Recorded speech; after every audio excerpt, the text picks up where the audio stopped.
نحمده ونصلي ونسلم على رسوله الكريم الأمين وعلى آله وصحابه أجمعين.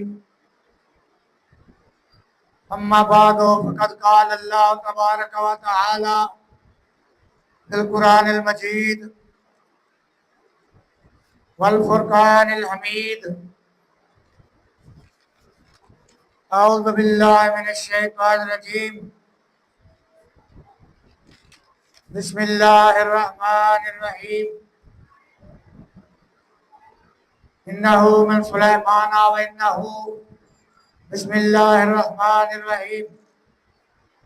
صدق الله خالقنا العلي العظيم وصدق رسول النبي الكريم.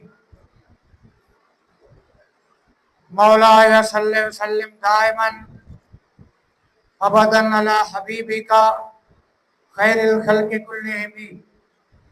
رب اشرح لي صدري ويسر لي امري واحلل عقدة من لساني يفقهوا قولي.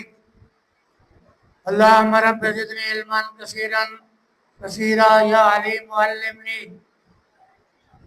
قالوا سبحانك لا علم لنا إلا ما علمتنا إنك أنت العليم الحكيم. إن الله وملائكته يصلون على النبي يا أيها الذين آمنوا صلوا عليه وسلموا تسليما. الصلاة والسلام عليك يا سيد الأنبياء والمرسلين وعلى آلك وصحابك يا خاتم النبيين.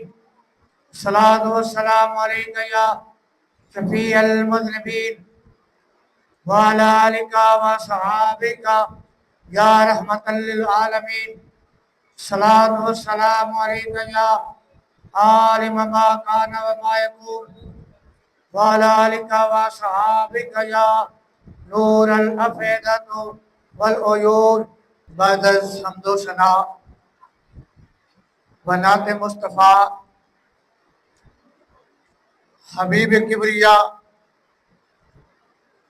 علیہ تحیت و ثنا صلی اللہ تعالیٰ علیہ وآلہ و صحابہ و بارک وسلم. معزز سامعین کرام، حاضرین کرام و ناظرین کرام، محترم بزرگوں، بھائیوں اور عزیزوں، قابل صد احترام مائیں بہنوں اور بیٹیوں، السلام علیکم ورحمۃ اللہ وبرکاتہ. تحریک فلاح امہ کے ذریعے اہتمام آج ہم آپ کی خدمت میں درس تفسیر القرآن کا دوسرا درس پیش کریں گے، جو کہ تسمیہ کے متعلق ہے. گزشتہ جو درس تفسیر القرآن ہوا تھا وہ تحفظ کے متعلق تھا، اور آج کا درس تفسیر القرآن جو ہے یہ تسمیہ کے متعلق ہے، یعنی بسم اللہ الرحمن الرحیم کے متعلق ہے. بسم اللہ الرحمن الرحیم، اس کا ترجمہ یوں ہے: اللہ تعالیٰ کے نام سے شروع کرتا ہوں جو بہت مہربان نہایت رحم فرمانے والا. بسم اللہ پڑھنے کی اہمیت کیا ہے؟ عربی زبان میں با متعدد معنی کے لیے آتی ہے، اور اس میں تفصیل یوں ہے. علامہ زمخشری کی تحقیق یہ ہے: بسم اللہ میں با مصاحبت اور ملابست کے لیے ہے، یعنی شروع کرنے کا فعل اللہ تعالیٰ کے نام سے ملابس ہے اور اس کے ساتھ شروع ہے. جیسے کہتے ہیں کتب تو بالقلم، میں نے قلم کے ساتھ لکھا، یا اس کا معنی یہ ہے کہ متبرکن بسم اللہ اقراؤ، اللہ کے نام سے برکت حاصل کرتے ہوئے میں پڑھتا ہوں۔ نمبر 2، علامہ بیضاوی کی تحقیق یہ ہے بسم اللہ کی بات استعانت کے لیے ہے، یعنی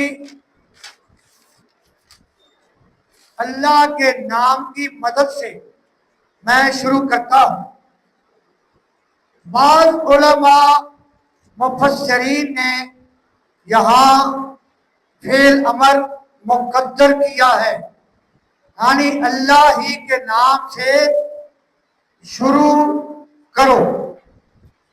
فعل کو بسم اللہ کے بعد مقدر کیا ہے، یعنی بسم اللہ اقراؤ یا بسم اللہ اشراؤ۔ مفہوم یہ بنتا ہے کہ اللہ کے نام کے ساتھ میں پڑھتا ہوں یا اللہ کے نام کے ساتھ میں شروع کرتا ہوں۔ اس کی ایک وجہ یہ ہے کہ فعل کو بسم اللہ کے بعد مقدر ماننے سے عربی قواعد کے متعلق فعل حصر ہو جائے گا۔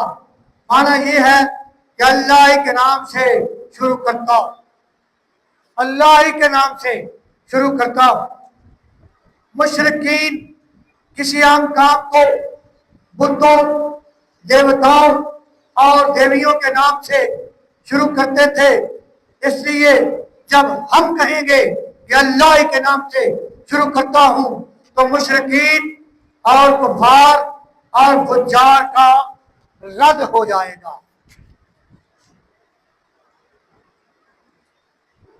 بسم اللہ کا نزول کیسے ہوا اور کتنی بار ہوا؟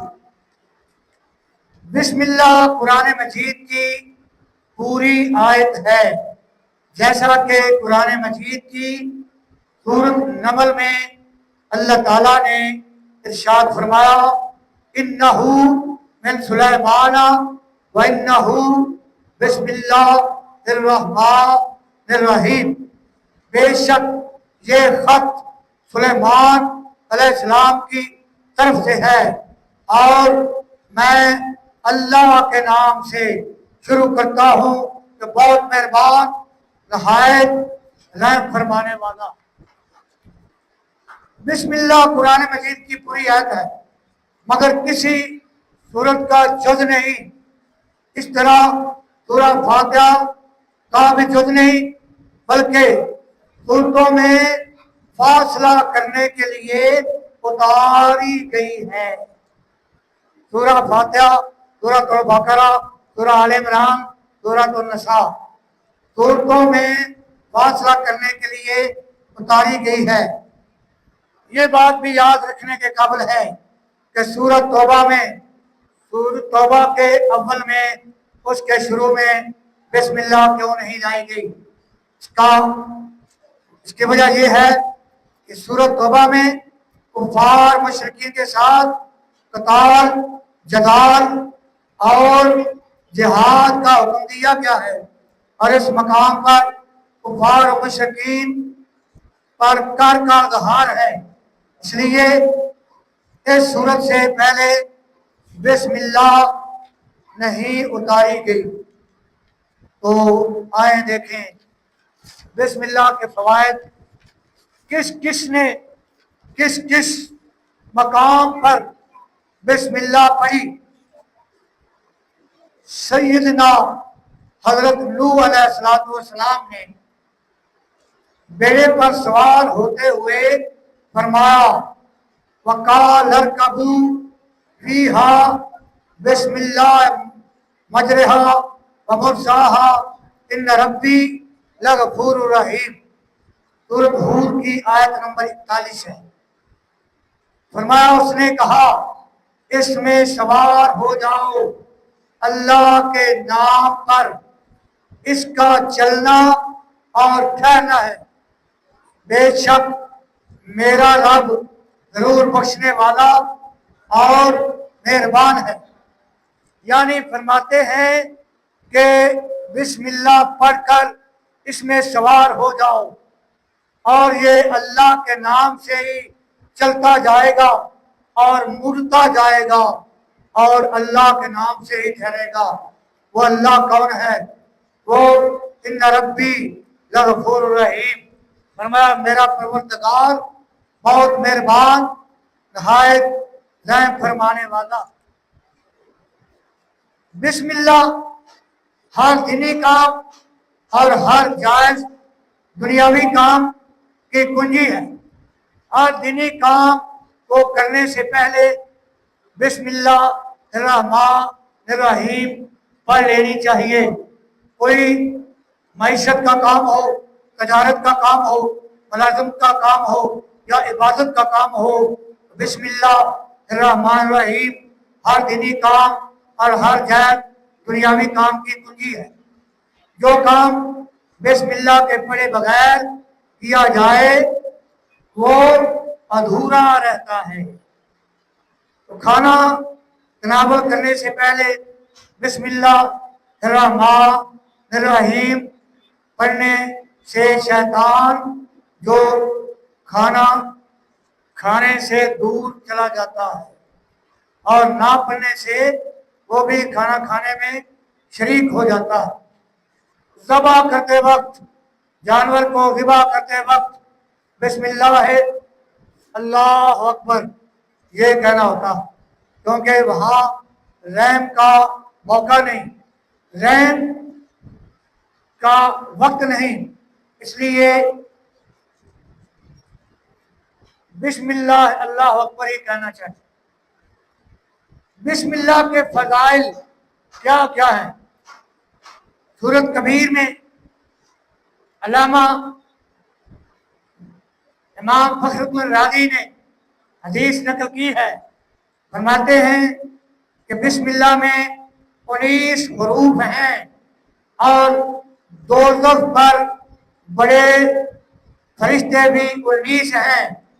بس جو بندہ اس کو امید ہے اس کے ایک ایک حرف کے بدلے ایک ایک حرف کی برکت سے ایک ایک فرشتے کا عذاب دور ہو جائے گا. علیہا تسعہ عشر تو اس کے اوپر بھی 19 فرشتے ہیں. تو علامہ فخر الدین رازی علامہ فرماتے ہیں بسم اللہ کے 19 حروف ہیں، ہر حرف کے بدلے ایک ایک فرشتے کا عذاب ٹل جائے گا. اور فرماتے ہیں کہ دن رات میں 24 گھنٹے ہیں.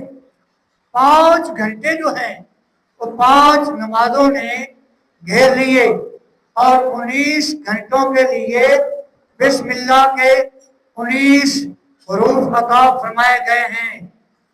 تو اس لیے جو بندہ بسم اللہ کا ورد کرتا ہے اللہ تعالیٰ اس کے پڑھنے کا وقت کا ایک ایک گھنٹہ جو ہے وہ عبادت میں شمار کیا جاتا ہے. 5 گھنٹے نمازوں نے لے لی، 19 گھنٹے بسم اللہ الرحمن الرحیم کے حروف نے لے لی. اس لیے بھائی بزرگان دین بھی اس کا یہ عمل بتاتے تھے. اور حال ہی میں ایک بہت بڑے بزرگ جو صوفی برکت علی کے نام سے مشہور تھے وہ بھی بسم اللہ الرحمن الرحیم بسم اللہ الرحمن الرحیم کا ورد کرواتے تھے. اس لیے کہ بسم اللہ انسان کے ہر لو میں ہر بال میں سما جائے. جو شخص کشتی یا گاڑی میں سوار ہوتے وقت بسم اللہ الرحمن الرحیم پڑھ لے جب تک سفر میں رہے گا اس کے لیے نیکیاں لکھی جائیں گی.